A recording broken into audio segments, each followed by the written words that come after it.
ابھی کل میں گیا اپنے پرانے دوست احباب سے ملنے, تو ہمارے ایک ریلیٹیو تھے, گٹکے سے ان کا انتقال ہو گیا. جوان تھے, بالکل 35 سال عمر ہوگی, میرڈ تھے, بچے بھی تھے ان کے. تو گٹکے سے نا کینسر ہوا منہ کا, بالآخر ان کا انتقال ہو گیا. تو ان کی جو اہلیہ تھیں وہ بھی ہمارے گھر والوں کے سے ان کا بھی تعلق تھا, دوستی تھی.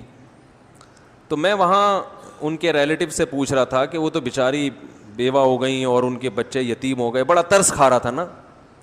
تو گٹکا کیسی خطرناک چیز ہے, یوں کہہ رہا تھا میں. تو انہوں نے کہا کہ ان کی جو بیوہ ہے نا, وہ میت پہ جب رو رہی تھی تو ان کے منہ میں بھی گٹکا تھا.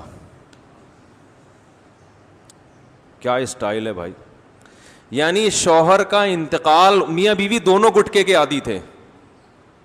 شوہر کی میت پڑی ہوئی ہے, بیوہ کو غم ہے, تو غم دور کرنے کے لیے استعمال کیا ہو رہا ہے, گٹکا.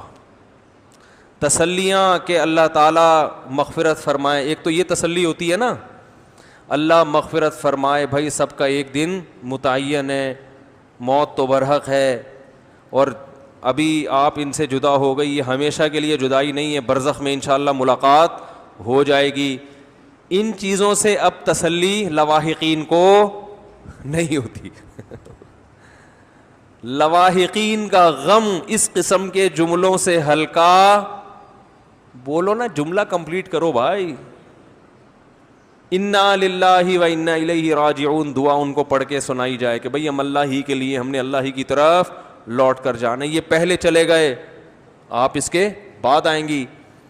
یہی جب بیوہ کوئی عورت ہو جاتی ہے, یہی تسلی دی جاتی ہے نا. بھائی کہتے ہیں ہم ہیں نا, ہم ہیں نا, تمہارا میاں مر گیا تو ہم بھائی ہیں, ہم تمہیں سپورٹ کریں گے. محلے والے کہتے ہیں بھائی ہم ہیں, اپنے بچوں کا یتیم بچے اب ہمارے ہی بچے ہیں. ان چیزوں سے اب تسلی نہیں ہو رہی. تسلی ہو کس سے رہی ہے بھائی, گٹکا کھائیں گے تو دماغ کیا ہوگا, ریلیکس ہوگا. تو میں یہ کل کا واقعہ, یعنی واقعہ تو پرانا ہے لیکن کل پتہ مجھے کل چلا ہے کہ انا للہ ہو گیا میاں کا, اور ہوا کس سے, گٹکے سے. اور بیوہ خاتون, وہاں خواتین گواہی دے رہی ہیں کہ جب یہ میت پہ رو رہی تھی تو ان کے منہ میں بھی کیا تھا, گٹکا تھا. تو یہ عبرت ہے بھائی. یہ تو وہی میں کہہ رہا ہوں کہ لوگ کہتے ہیں بھائی دنیا چھوڑ دیں گے, حلوہ پوری نہیں چھوڑیں گے, گٹکے نہیں چھوڑیں گے. کئی کیسز آ چکے ہیں. خیر.